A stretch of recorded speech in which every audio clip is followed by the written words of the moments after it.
Hi hello അസ്സലാമു അലൈക്കും. Welcome back to your channel. പുതിയൊരു വീഡിയോയിലേക്ക് എല്ലാ കൂട്ടുകാർക്കും സ്വാഗതം. അപ്പോൾ എന്തൊക്കെ എല്ലാവരെയും വിശേഷം? എല്ലാവർക്കും സുഖമാണെന്ന് വിചാരിക്കുകയാണ്. അൽഹംദുലില്ലാ ഞങ്ങൾക്കും സുഖമാണ്. അപ്പോൾ നമ്മൾ കഴിഞ്ഞ വീഡിയോക്കൊക്കെ നിങ്ങൾ തന്ന സപ്പോർട്ടിന് ഒരുപാട് നന്ദിയുണ്ട്. അതുപോലെ തന്നെ നമ്മൾ തുടർന്നുള്ള വീഡിയോസിനും നിങ്ങളെ സപ്പോർട്ട് ഉണ്ടാവുമെന്ന് പ്രതീക്ഷിക്കുകയാണ്. അപ്പോൾ കുറേ ദിവസമായില്ലേ ഇപ്പോൾ വീഡിയോ ഇട്ടിട്ട്, ഇങ്ങനെ ആവലില്ല. 2 ദിവസമൊന്നും ഞാൻ വീഡിയോ ഇടാതെ നിൽക്കലില്ലല്ലോ. അപ്പോൾ ഓരോ സാഹചര്യങ്ങൾ കൊണ്ടാണ് കേട്ടോ ഇപ്പോൾ വീഡിയോ ഇടാൻ പറ്റാത്തത്. വീഡിയോ എടുക്കാനും ഒരു ടൈമില്ല. അതേപോലെ തന്നെ ഓരോരോ പ്രശ്നങ്ങളാണ്. ഇപ്പോൾ ഹോസ്പിറ്റലിലാണ് കേട്ടോ. ഉപ്പാക്ക് ശ്വാസം മുട്ടൽ ചെറുതായിട്ടുണ്ടായപ്പം നമ്മൾ ഇപ്പോൾ കാണിക്കണ ഹോസ്പിറ്റലിൽ കൊണ്ടുപോയിട്ടുണ്ട്. ഇപ്പോൾ വണ്ടൂർ ഹോസ്പിറ്റലിലാണ് കാണിക്കൽ. അപ്പോൾ അവിടെ കൊണ്ടുപോയി അവിടെ അഡ്മിറ്റ് ചെയ്നി. പിന്നെ അന്ന് ഞാൻ നിന്ന് പിറ്റേ ദിവസം ഞാൻ പോന്നു. റിച്ചുമോൻ്റെ കയ്യും ഫുട്ബോൾ കളിച്ചാണ്ട് കയ്യും കേടായിക്കണ്. കയ്യിൻ്റെ കെണിപ്പിൻ്റെ അവിടെ പൊട്ടുണ്ട്. അപ്പോൾ അത് പ്ലാസ്റ്ററൊക്കെ ഇട്ടിക്കണം. അപ്പോൾ ഓൻ്റെ കാര്യങ്ങൾ ചെയ്തു കൊടുക്കണമെങ്കിലും ഒരാൾ വേണം. അങ്ങനെയൊക്കെയാണ് കേട്ടോ. അങ്ങനെ മൊത്തത്തിലൊരു അസ്വസ്ഥതയിലാണ് ഇപ്പോൾ. അതുകൊണ്ടാണ് കേട്ടോ ഡെയിലി വീഡിയോ ഒന്നും വരാത്തത്. പിന്നെ എപ്പോഴേലും ടൈം കിട്ടുമ്പോൾ വീഡിയോ ഇടാതെ നിന്നാൽ നമ്മളെ ചാനൽ പറ്റ ഡൗൺ ആയി പോകും. അപ്പോൾ ഇന്ന് ചെറിയൊരു വീഡിയോ എടുക്കാമെന്ന് വിചാരിച്ച് കാര്യമായിട്ട് റെസിപ്പിയും കാര്യങ്ങളൊന്നും ഇന്നത്തെ വീഡിയോയിലില്ല. അപ്പോൾ നമ്മളെ വാട്സപ്പ് നമ്പറൊക്കെ അറിയുന്ന കൂട്ടുകാരൊക്കെ വാട്സപ്പിലൊക്കെ മെസ്സേജ് അയച്ച് ചോദിക്കുന്നുണ്ട്. അതേപോലെ കമൻറ്റ് ബോക്സിൽ ചോദിക്കുന്നുണ്ട് എന്താ ഇപ്പോൾ വീഡിയോ വരാത്തതെന്നൊക്കെ. അപ്പോൾ അവർക്ക് എന്താണെന്ന് അറിയാൻ വേണ്ടിയിട്ട് ചെറിയൊരു വീഡിയോ എടുക്കുകയാണ് കേട്ടോ. അപ്പോൾ ഇതിപ്പോൾ ഞാൻ മക്കൾ സ്കൂളിട്ട് വരാനായപ്പോഴേ അവർക്ക് ചായക്ക് കടി ഒന്നുമില്ല. അപ്പം പൂവട ഉണ്ടാക്കാമെന്ന് വിചാരിച്ചുകൊണ്ട് അങ്ങനെ കിച്ചണിക്ക് ഇറങ്ങി പോകുന്നതാണ്. പിന്നെ കാര്യമായിട്ട് അതാ ഞാൻ പറഞ്ഞത്, കാര്യമായിട്ട് റെസിപ്പിയും കാര്യങ്ങളൊന്നും ഇന്നത്തെ വീഡിയോയിലില്ല. ജസ്റ്റ് നിങ്ങൾക്ക് കാര്യങ്ങളൊക്കെ ഒന്ന് പറഞ്ഞുതരാമെന്ന് വിചാരിച്ചിട്ടൊരു വീഡിയോ എടുത്തതാണ്. കുറച്ച് അരിപ്പൊടി കേട്ടോ ഞാൻ അപ്പോൾ വാട്ടിയെടുത്തത്. 1 കപ്പ് അരിപ്പൊടി എടുത്തുകയാണ്. അതിക്ക് 1/4 കപ്പ് മൈദ ഇട്ടിട്ടുണ്ടായിനി. പൂവട അങ്ങനെ പൊട്ടിപ്പോവും വെറും പച്ചരിപ്പൊടി മാത്രമായാൽ. അപ്പോൾ അങ്ങനെ ആ ഒരു പൊട്ടലില്ലാതെ വെക്കാൻ വേണ്ടിയിട്ടാണ് കുറച്ച് മൈദ ചേർക്കുന്നത്. അപ്പോൾ മൈദയും അരിപ്പൊടിയൊക്കെ വാട്ടിയെടുത്താണ്ട് നമ്മൾ പത്തിരി ഷീറ്റിക്ക് ഇട്ട് കൊടുത്തിട്ടുണ്ട്. ഇനി ഇതിലിട്ടിട്ട് കുഴച്ചെടുക്കണം. ഒന്ന് ചൂടാറിയിട്ടാണ് കേട്ടോ ഞാൻ കുഴച്ചെടുക്കണത്. നല്ല ചൂടാണത്. പ്രത്യേകിച്ച് ഈ സ്റ്റീലിൻ്റെ പാത്രത്തിൽ നമ്മൾ പൊടിയൊക്കെ വാട്ടിയെടുത്താൽ ചൂട് അങ്ങോട്ട് ആറി കിട്ടൂല. നല്ല ചൂടായിക്കാരം കുറേ സമയം. അപ്പോൾ ഇന്ന് രാവിലെ കാര്യമായിട്ടുള്ള കുക്കിംഗ് ഒന്നും ഇല്ല കേട്ടോ. കാര്യമായിട്ടുള്ള കുക്കിംഗ് ഇല്ല എന്നല്ല, ഞാൻ വീഡിയോ ഒന്നും എടുത്തിട്ടില്ല. സാധാ നമ്മൾ ഉണ്ടാക്കണ ബ്രേക്ക്ഫാസ്റ്റൊക്കെ തന്നെ ഉണ്ടാക്കിയത്. പിന്നെ ഉച്ചക്ക് ലഞ്ചിനും അതേപോലെ തന്നെ കുട്ടികൾക്ക് സ്കൂൾക്ക് പോകാനായപ്പോൾ ചോറാക്കി. ചോറിന് ഓൾക്ക് ഉണ്ടാക്കിയ കൂട്ടാൻ തന്നെ ഞാനും പിന്നെ ഉച്ചക്ക് അവൻ കൂട്ടിയിട്ട് തന്നെ ഞാനും കഴിച്ചത്. ഞാനും റിച്ചും തന്നെ ഉള്ളൂ ഉച്ചക്ക് ഉണ്ടാവാം. പിന്നെ എനിക്കും നല്ല സുഖമല്ലേനെ. അപ്പോൾ ഞാനും ഓരൊക്കെ പോയി കഴിഞ്ഞാൽ കുറച്ച് നേരം ഒന്ന് കടന്നൊക്കെ ചെയ്ത്. അപ്പോൾ പിന്നെ ഇനിയിപ്പോൾ ഒരു വരുമ്പോഴത്തിന് എന്തെങ്കിലും ഉണ്ടാക്കണ്ടേ. ചോറിന് കൂട്ടാനും ഇല്ല. അപ്പോൾ ചായക്ക് കടി ഉണ്ടാക്കാമെന്ന് കരുതിയതാട്ടോ. അപ്പം പൊടിയൊക്കെ കുഴച്ച് വെച്ചു. പിന്നെ ശർക്കര ഉരുക്കാൻ വെച്ചിട്ടുണ്ട്. ഇനി ഉരുകിയപ്പം അതൊന്ന് അരിച്ചിട്ട് വേറൊരു പാനിക്ക് അരിച്ചാണ്ട് ഒഴിച്ചു കൊടുത്തു. പിന്നെ അതിക്ക് തേങ്ങ ചിരവിയത് ഇട്ട് കൊടുത്തു. പിന്നെ കുറച്ച് ഏലക്കാപ്പൊടി ഇട്ടിട്ടുണ്ട് അതിനേക്ക്. അങ്ങനെ അതൊന്ന് വെള്ളമൊക്കെ ഒന്ന് വലിഞ്ഞ് വരണം. കുറച്ച് നേരം ഒന്ന് തുറന്ന് വെച്ചിട്ടോ. അങ്ങനെ അതൊക്കെ വെള്ളമൊക്കെ വലിഞ്ഞ് വന്നു. പിന്നെ നമ്മളെ മാവൊക്കെ കുഴച്ച് ബോൾസൊക്കെ ആക്കി. അതിൻ്റെ ഇടയിൽ പിന്നെ നമ്മൾ പാവക്കാക്ക് ഫോം വിളിച്ച് കുറച്ച് നേരം അങ്ങനെ വർത്താനം പറഞ്ഞത്. പിന്നെയാണിത് പത്തിരിയൊക്കെ പരത്തിയത് കേട്ടോ. അങ്ങനെ അത് പരത്തി പിന്നെ ഞാൻ പൂവടൻ്റെ ഷേപ്പിലാക്കി എടുക്കുന്നുണ്ട്. നമ്മൾ ഫില്ലിങ് ചൂടാറിയപ്പം ഒന്നും ഇങ്ങോട്ട് കട്ടായി കേട്ടോ. അപ്പോൾ പിന്നെ ഞാൻ കൈ കൊണ്ട് ഇങ്ങനെ കുഴച്ചെടുത്താണ്ട് ഓരോന്നിക്കും കുറേശ്ശെ എടുത്താണ്ട് ഇങ്ങനെ ഒന്ന് ഉരുട്ടി വെച്ചിട്ടുണ്ട്. ഇനി അങ്ങനെ ആയപ്പോൾ സുഖമായി. ഇതേപോലെ ഈ അപ്പത്തിൻ്റെ ഉള്ളിലേക്ക് ഇങ്ങനെ വെച്ച് കൊടുക്കുക. ഇനിയിപ്പോൾ അത് കഴിക്കുമ്പോൾ അങ്ങനെ ആ ഒരു കട്ടി ഉണ്ടാവില്ല കേട്ടോ. അത് ഇനിയിപ്പോൾ നമ്മൾ ആവിയിൽ വെച്ച് വേവിച്ചെടുക്കുമല്ലോ. അപ്പോൾ അങ്ങനെ പറയുക, നല്ല കട്ടിയൊന്നും ഉണ്ടാവില്ല. നല്ല ടേസ്റ്റുമാണ് കേട്ടോ അങ്ങനെ പൂവട ഉണ്ടാക്കി കഴിക്കുമ്പോൾ. ഞാൻ ചെറുതായിട്ട് ഇങ്ങനെ കൈ കൊണ്ടൊന്നും ഇങ്ങനെ മടഞ്ഞും കൊടുക്കുന്നുണ്ട്. അങ്ങനെ ആകുമ്പോൾ ഫില്ലിംഗ് ഒന്നും അങ്ങനെ പുറത്തേക്ക് വരുമോന്നും ചെയ്യൂല. അപ്പോൾ ഒക്കെ ആക്കിയിട്ടുണ്ട് കേട്ടോ. ഇനിയിപ്പോൾ നമുക്ക് ഇതൊന്ന് ആവി കയറ്റി വേവിച്ചെടുക്കണം. അപ്പോൾ ഞാൻ ഇഡ്ഡലി ചെമ്പിൽ വെള്ളം വെച്ചിട്ടുണ്ട്. പിന്നെ ആ ഹോൾസുള്ള തട്ടുണ്ടല്ലോ, അതിക്കൊരു വാഴൻ്റെ വെച്ച് കൊടുത്താണ്ട് അതിക്ക് ഇതേപോലെ ഈ ഒരു പൂവടയൊക്കെ വെച്ച് കൊടുത്തിക്കണം കേട്ടോ. ഇനി നമുക്കിത് ആവി കയറ്റി വേവിച്ചെടുക്കാം. അപ്പോൾ വാഴൻ്റെ കുറച്ച് വലിപ്പമുണ്ട്. കുറച്ച് ഞാൻ കട്ട് ചെയ്ത് മാറ്റിയെന്ന്. പിന്നെ ഗോതമ്പ് പൊടി കൊണ്ട് ഉണ്ടാക്കൂലേ പൂവട. ഗോതമ്പ് പൊടി കൊണ്ട് ഉണ്ടാക്കുന്നത് കുട്ടികൾക്ക് ഇഷ്ടമല്ല കേട്ടോ. അവർക്ക് അരിപ്പൊടി കൊണ്ട് ഉണ്ടാക്കുന്നതാണ് ഇഷ്ടം. ഗോതമ്പ് പൊടി ഉണ്ടാകുമ്പോൾ ഒന്നും കൂടെ ഹെൽത്തി ആവും. പിന്നെ ഉപ്പാൻ്റെ അസുഖമൊക്കെ പെട്ടെന്ന് മാറാൻ വേണ്ടിയിട്ട് നിങ്ങളൊക്കെ ദുആ ചെയ്യണം കേട്ടോ. ഉപ്പാക്ക് ഇങ്ങനെ ശ്വാസം മുട്ടലൊക്കെ ഉണ്ട്. ഉപ്പാൻ്റെ വിശേഷങ്ങൾ കുറേ കൂട്ടുകാർ കമൻറ്റ് ബോക്സിൽ ചോദിക്കാറുണ്ട്. അപ്പോൾ അവർക്ക് അറിയാൻ വേണ്ടിയിട്ടാട്ടോ ഞാൻ പറഞ്ഞത്. പിന്നെ ഞാൻ അവിടുന്ന് വീഡിയോ ഒന്നും എടുത്തിട്ടില്ല ഉപ്പാനെ കൊണ്ടുപോയപ്പോഴും. നമുക്കപ്പോൾ അതിൻ്റെ ടൈമല്ലല്ലോ. പിന്നെ ജസ്റ്റ് നിങ്ങൾക്കൊന്ന് അറിയാൻ വേണ്ടിയിട്ട് പറഞ്ഞെന്നുള്ളൂ. ചിലർ പറയും എന്നും ഉപ്പാൻ്റെ വിശേഷങ്ങൾ വീഡിയോയിൽ പറയണം കേട്ടോ എന്നൊക്കെ. അപ്പോൾ അതുകൊണ്ട് അങ്ങനെ പറഞ്ഞതാട്ടോ. പിന്നെ ഇന്നത്തെ വീഡിയോയിൽ നമ്മളെ ഗിവ് അവേ വിന്നറി ഞാൻ പറയുന്നുണ്ട് കേട്ടോ ആരാണെന്നുള്ളത്. പിന്നെ പൂവട വേവിക്കാൻ വെച്ചിട്ടേ കുറച്ച് മീനുണ്ട്. ഇനി അത് ഞാൻ ഉപ്പുമുളകൊക്കെ തേച്ച് വെച്ചിട്ടുണ്ട്. പിന്നെ അതാ പൂവടൊക്കെ ഇപ്പം ചൂടാറിയിട്ടുണ്ട് കേട്ടോ. ഇപ്പം ഒന്നും അങ്ങനെ അധികം ഒന്നും പൊട്ടിപ്പോയിട്ടില്ല, ഒന്ന് പൊട്ടിപ്പോയിട്ടുണ്ട്. അതാണ് കേട്ടോ ഞാൻ ഫസ്റ്റ് ഇതിലെടുത്ത് കാണിക്കുന്നത്. അല്ലാതെ അങ്ങനെ എന്താ പച്ചരിപ്പൊടി കൊണ്ട് മാത്രം നമ്മൾ ഇതേപോലെ പൂവട ഉണ്ടാക്കുമ്പോൾ കുറേ പൊട്ടിപ്പോവലുണ്ട്.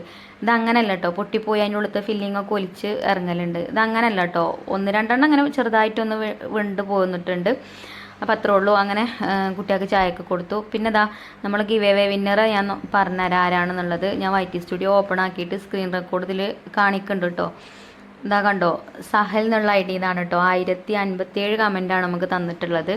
പിന്നെ അതിൻ്റെ താഴെ ആരിഫാമി എന്നുള്ള ഒരു ID എന്നാണ് കേട്ടോ. അത് 820. ഓർക്കൊക്കെ നമ്മൾ ഗിഫ്റ്റ് കൊടുത്തതാണ്. അതേപോലെ അതിൻ്റെ താഴെ ഫൗസിയ ഉമർ, ഓർക്കും നമ്മൾ ഗിഫ്റ്റ് കൊടുത്തതാണ്. അപ്പോൾ ഇപ്പോൾ ടോപ്പിൽ നിൽക്കുന്നത് 1057 കമൻറ്റിൽ നിൽക്കുന്നത് സഹൽ എന്നുള്ള ID എന്നാണ് കേട്ടോ. അപ്പോൾ ഓർക്കാണ് നമ്മൾ ഇപ്രാവശ്യം ഗിഫ്റ്റ് കൊടുക്കുന്നത്.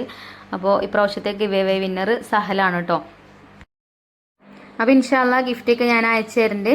ഇൻസ്റ്റയിൽ വന്നിട്ടൊന്ന് മെസ്സേജ് അയക്കണം കേട്ടോ നിങ്ങളെ. പിന്നെ അഡ്രസ്സും കാര്യങ്ങളൊക്കെ കിട്ടണ്ടേ ഗിഫ്റ്റ് അയച്ച് തരണമെന്നുണ്ടെങ്കിൽ. അപ്പോൾ ഇൻസ്റ്റഗ്രാമിലൊന്ന് വന്നിട്ട് നമ്മളെ പേജ് ഒന്ന് ഫോളോ ചെയ്യാൻ മറക്കരുത് കേട്ടോ. നിങ്ങളൊക്കെ ഇൻസ്റ്റയിലൊക്കെ വീഡിയോസും കാര്യങ്ങളൊക്കെ കാണുന്ന ആൾക്കാരാവൂലേ, അപ്പോൾ നമ്മളെ പേജ് ഒന്ന് ഫോളോ ചെയ്യുക. അപ്പോൾ ഞാനങ്ങനെ ഇൻസ്റ്റയിൽ വല്ലാതെ വീഡിയോസും കാര്യങ്ങളൊന്നും ഇടലില്ല. അപ്പോൾ കുറച്ചായിട്ട് ഇൻസ്റ്റയിൽ വീഡിയോ ഒക്കെ ഇടാൻ തുടങ്ങിയിട്ടുണ്ട്. അപ്പോൾ നമ്മളെ പേജ് ഒന്ന് ഫോളോ ചെയ്യാൻ മറക്കരുത്. അപ്പോൾ മീനൊക്കെ ഞാൻ ഉപ്പുമുളകൊക്കെ തേച്ച് വെച്ചിട്ടുണ്ട്. ഇനി പിന്നെ എന്താ അത് ഫ്രൈ ചെയ്യാനും വെച്ചിട്ടുണ്ട് കേട്ടോ. പിന്നെ ഇന്ന് കറി ഉണ്ടാക്കണം. അപ്പോൾ ചോറ് ഞാൻ ഇപ്പോൾ രാത്രി ചോറ് കഴിക്കലില്ല, മക്കൾക്ക് ചോറ് കൊടുക്കാമെന്ന് കരുതിട്ടോ. എല്ലാവർക്കും പാടുള്ള ചപ്പാത്തി ഉണ്ടാക്കാനൊന്നും ഇപ്പോൾ ഉള്ള ആവതില്ല. അപ്പോൾ മീൻ പൊരിച്ചതും മുരിങ്ങാത്താളിപ്പും അതൊരു കോമ്പിനേഷനാണ്, കുട്ടികൾക്ക് ഇഷ്ടമാണ്. അപ്പം ഇന്ന് അങ്ങനെ ആക്കാമെന്ന് കരുതിയാണ്ട് ഞാൻ മീൻ പൊരിക്കാൻ വെച്ചാണ്. പിന്നെ എന്താ മുരിങ്ങ ഒടിക്കാൻ വേണ്ടിയിട്ട് പുറത്തേക്ക് പോകുന്നതാണ് കേട്ടോ. അപ്പോൾ ഇവിടെ ഫാഷൻ ഫ്രൂട്ട് ഉണ്ട് നമ്മളെ ഇവിടെ ഈ താഴെ ഭാഗത്ത്. അപ്പോൾ അതിൻ്റെ ചോട്ടിൽ ഇഷ്ടംപോലെ ഉണ്ടാവും കേട്ടോ, അതേപോലെ ചാടി കിടക്കണ്. ആദ്യമൊക്കെ കുട്ടികൾക്ക് ഇത് ഭയങ്കര ഇഷ്ടേനി. ഇപ്പം ഇങ്ങനെ കുറേ ഉണ്ടാവുമ്പോഴേ അതങ്ങനെയാണല്ലോ, ഇല്ലാതെ ആകുമ്പോൾ എല്ലാവർക്കും അതിനോടൊരു താല്പര്യക്കാരം, കുറേ കാണുമ്പോൾ അത്ര താല്പര്യം ഉണ്ടാവില്ല അല്ലേ. അങ്ങനെയാണ്. എനിക്കും ഇഷ്ടമായിട്ട് ആദ്യം. പിന്നെ എനിക്കെന്താ പറയുക, പഞ്ചസാര വേണം അതിൻ്റെ കൂടെ കഴിക്കണമെങ്കിൽ. അപ്പോൾ ഞാനിപ്പോൾ അതിമക്ക് നോക്കലില്ല. അത് ഞാൻ എടുത്തു കഴിഞ്ഞാൽ ഞാൻ അതിക്ക് മധുരട്ടിട്ട് ആണ് കഴിക്കുക. അപ്പോൾ എനിക്ക് എന്താ ഇപ്പം മധുരം കഴിക്കാൻ പറ്റില്ലല്ലോ, അപ്പോൾ പിന്നെ അതിനോട് താല്പര്യം കാണിക്കാത്ത അതാണ്. എന്തായാലും ഞാൻ പെറുക്കി കൊണ്ടുപോയി വെച്ചിട്ടുണ്ട്, മക്കൾ വേണമെങ്കിൽ കഴിച്ചോട്ടെ എഴുതിയിട്ട്. പിന്നെ വേഗം രണ്ടില്ലി മുരിങ്ങ ഒടിച്ച് പോന്നു. അപ്പോൾ ആദ്യം വിചാരിച്ച് പരിപ്പും മുരിങ്ങ ഇട്ടിട്ട് കറി ഉണ്ടാക്കാന്ന്, പിന്നെ വിചാരിച്ച് മുരിങ്ങ താളിപ്പാക്കാന്ന്. അങ്ങനെ എന്താ മുരിങ്ങ പൊടിച്ച് വന്നപ്പോഴത്തിന് മീനൊക്കെ ഇതാ ഒരു വശം ആയിട്ടുണ്ട്. അപ്പോൾ അതൊന്ന് തിരിച്ചിട്ട് കൊടുക്കുന്നുണ്ട്. ഈ ചട്ടിയിലേ എനിക്ക് ഇഷ്ടമാട്ടോ മീൻ പൊരിക്കണത്. അപ്പോൾ അധികവും ഞാൻ ഈ ഒരു ചട്ടി തന്നെയാണ് മീൻ പൊരിക്കൽ. മീൻ എളുപ്പം വേവും, രണ്ട് വശവും നല്ലോണം മൊരിഞ്ഞ് നല്ല അടിപൊളിയായിട്ട് കിട്ടും കേട്ടോ. അപ്പോൾ അധികം ഇപ്പോൾ അതുതന്നെയാണ് മീൻ പൊരിക്കാനും യൂസ് ചെയ്യൽ. അധികം കുക്കിങ്ങും ആയി തന്നെയാണ് കേട്ടോ നടക്കൽ. നിങ്ങൾ വീഡിയോയിൽ കാണലുണ്ടാവുമല്ലോ. നമുക്ക് വീട്ടമ്മമാർക്ക് അങ്ങനെയാണല്ലോ അല്ലേ, ചില പാത്രങ്ങളോട് കുറച്ച് താല്പര്യം കൂടുതലാവൂലേ. അങ്ങനെയാണ് എനിക്ക് ആ ഒരു ചട്ടി കേട്ടോ, അതിനെനിക്ക് ഭയങ്കര ഇഷ്ടമാണ്. അപ്പോൾ മീനൊക്കെ പൊരിക്കാൻ വെച്ച് തിരിച്ചൊക്കെ ഇട്ട് കൊടുത്തു. പിന്നെ അതാ ഞാൻ മുരിങ്ങയൊന്ന് ഊരിയെടുക്കുന്നുണ്ട് വേഗം. മുരിങ്ങ താളിപ്പ് ഉണ്ടാക്കിയാൽ ചോറും കറി ആവുമല്ലോ. ചോറായിട്ടുണ്ട് കേട്ടോ, രാവിലെ വെച്ചത് തന്നെ ഉണ്ട്. കറിയും ഇതും മാത്രമേ നമ്മൾ ഉണ്ടാക്കണുള്ളൂ. പിന്നെ നമ്മളെ മഞ്ജുമോളിപ്പോൾ സ്കൂളിട്ട് വരും. ഓള് സ്കൂളിട്ട് വന്നാൽ പിന്നെ ട്യൂഷന് പോവും. പിന്നെ രാത്രി ഒരു 9 മണിക്കാണ് ട്യൂഷൻ വിടുക. ആ നേരത്തെ ഞാൻ കൊണ്ടുവരാൻ പോവും. പിന്നെ വീട്ടിലെത്തണമെങ്കിൽ ഒരു 9:20 9:30 ആവും. അപ്പോൾ നല്ല വിശപ്പേക്കാറില്ല നേരൊക്കെ ആകുമ്പോഴത്തേന്. അപ്പോൾ ഞാൻ പറയും സ്കൂൾക്ക് പോകുമ്പോൾ ചായക്ക് കടി എന്തുണ്ടെങ്കിലും ചോറ് കുറച്ച് കഴിച്ച് പോയിക്കൊണ്ടേ പറഞ്ഞാണ്ട് അങ്ങനെ കുറച്ച് ചോറ് കൊടുത്ത് വിടലാണ് കേട്ടോ. അപ്പോൾ ഓള് വരുമ്പോഴത്തേന് കറിയൊക്കെ ആക്കാലോ എന്ന് വിചാരിച്ചിട്ടാണ് വേഗം ഉണ്ടാക്കുന്നത്.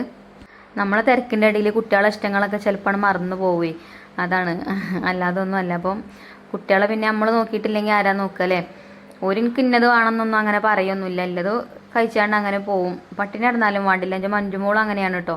അമ്മച്ചി അതുണ്ടാക്കി തരുമോ ഇതുണ്ടാക്കി തരുമോ എന്നൊന്നും പറഞ്ഞ് ചോദിക്കൂല. അപ്പോൾ മുരിങ്ങൻ്റെ ഇലയൊക്കെ ഊരി ഒന്ന് കഴുകി വെച്ചിട്ടുണ്ട്. ഇനിയിപ്പോൾ വേഗം ആ താളിപ്പ് ഉണ്ടാക്കാമെന്ന് കരുതി ഒരു ചട്ടി ഇത് അവിടെ അടുപ്പത്ത് വെച്ചിരിക്കണം കേട്ടോ. അതിക്ക് വെളിച്ചെണ്ണ ഒഴിച്ചു കൊടുത്തിട്ട് ചെറിയ ഉള്ളിയും വെളുത്തുള്ളിയും രണ്ടും അരിഞ്ഞാണ്ട് ഇട്ട് കൊടുത്തിട്ടുണ്ട്. ചിലർ വെളുത്തുള്ളി ചേർക്കൂല. ഞങ്ങൾ ഇവിടുത്തെ അമ്മ മുരിങ്ങ താളിപ്പ് ഉണ്ടാക്കുമ്പോൾ വെളുത്തുള്ളി ഇടലില്ല. എൻ്റെ അവിടുത്തെ അമ്മ എന്താ മുരിങ്ങ താളിപ്പ് ഉണ്ടാക്കുമ്പോൾ ചെറിയ ഉള്ളിയും വെളുത്തുള്ളിയും രണ്ടും ചേർക്കും. ഓരോ നാട്ടിലും ഓരോരോ ഇതാണല്ലേ. പിന്നെ പച്ചമുളക് വട്ടത്തിൽ അരിഞ്ഞിട്ട് അതും ഇട്ട് കൊടുക്കുന്നുണ്ട്. എനിക്കിഷ്ടമാട്ടോ മുരിങ്ങ താളിപ്പിൽ ഈ വെളുത്തുള്ളിൻ്റെ ആ ഒരു ഫ്ലേവർ ഉണ്ടാവണത്. പിന്നെ കഴുകി വെച്ച മുരിങ്ങയ്ക്ക് ഇട്ട് കൊടുക്കുക, എന്നിട്ട് ഒന്ന് വഴറ്റി കൊടുക്കുക. അപ്പോൾ ഇവിടുത്തെ അമ്മ മുരിങ്ങ താളിപ്പ് ഉണ്ടാക്കുമ്പോൾ ഇപ്പം ഞാൻ ഈ മുരിങ്ങ ഇട്ടില്ലേ, ആ സമയത്തേക്ക് കഞ്ഞിവെള്ളം ഒഴിച്ചു കൊടുക്കും. എന്നിട്ട് കഞ്ഞിവെള്ളം തിളച്ചിട്ട് മുരിങ്ങ ഇട്ട് കൊടുക്കും. അങ്ങനെയാണ് കേട്ടോ ഞാൻ ഇതേപോലെ ഉണ്ടാക്കൽ. മുരിങ്ങ ഒന്ന് ആ എണ്ണയിലിട്ടിട്ട് ഒന്നും ഇങ്ങോട്ട് വഴറ്റും, എന്നിട്ട് കഞ്ഞിവെള്ളം ഒഴിച്ചു കൊടുക്കും. അങ്ങനെ പലരും പല രീതിയിലല്ലേ ഓരോന്നും ഉണ്ടാക്കുക. അപ്പോൾ ഇന്നത്തെ വീഡിയോയിൽ ഇതൊക്കെ തന്നെയാണ് കേട്ടോ കാര്യമായിട്ടുള്ളത്. ഞാൻ ആദ്യം തന്നെ പറഞ്ഞല്ലോ കാര്യമായിട്ടൊന്നുമില്ല, ജസ്റ്റ് വിശേഷങ്ങളൊക്കെ ഒന്ന് പറയാൻ വേണ്ടിയിട്ട് വന്നതാണെന്നുള്ളത്. എനിക്കിങ്ങനെ ഫേസ് കാണിച്ച് വീഡിയോ ചെയ്യാൻ മടിയാണ്. അപ്പോൾ ഇങ്ങനെ എന്തെങ്കിലുമൊക്കെ കുക്ക് ചെയ്യണതിൻ്റെ ഇടയിൽ നമുക്ക് പറയാനുള്ള കാര്യങ്ങളൊക്കെ പറയാമല്ലോ, അങ്ങനെ വിചാരിച്ചിട്ടാട്ടോ ഈ ഒരു വീഡിയോ ഇട്ടത്. പിന്നെന്താ, ഗിഫ്റ്റ് കിട്ടാത്തവരാരും വിഷമിക്കണ്ട. ഇതേപോലെ ടോപ്പ് കമൻറ്റിൽ വരുന്ന ആൾക്കാർക്ക് എല്ലാ മാസവും ഞാൻ ഇപ്പോൾ പറഞ്ഞല്ലോ ഇൻഷാല്ലാ ഇതേപോലെ പോവുകയാണെന്നുണ്ടെങ്കിൽ എല്ലാ മാസവും നമ്മൾ ഗിഫ്റ്റും കാര്യങ്ങളൊക്കെ കൊടുക്കും. അപ്പോൾ ഈ മാസത്തെ ഗിഫ്റ്റ് ഇതിലൊരു പാത്രക്കാരട്ടോ. അപ്പം ഇൻഷാല്ലാ അടുത്ത വീഡിയോയിൽ കാണാം. വീഡിയോ ഇഷ്ടപ്പെട്ടാൽ ലൈക്ക് ചെയ്യാൻ മറക്കരുതേ. Thank you.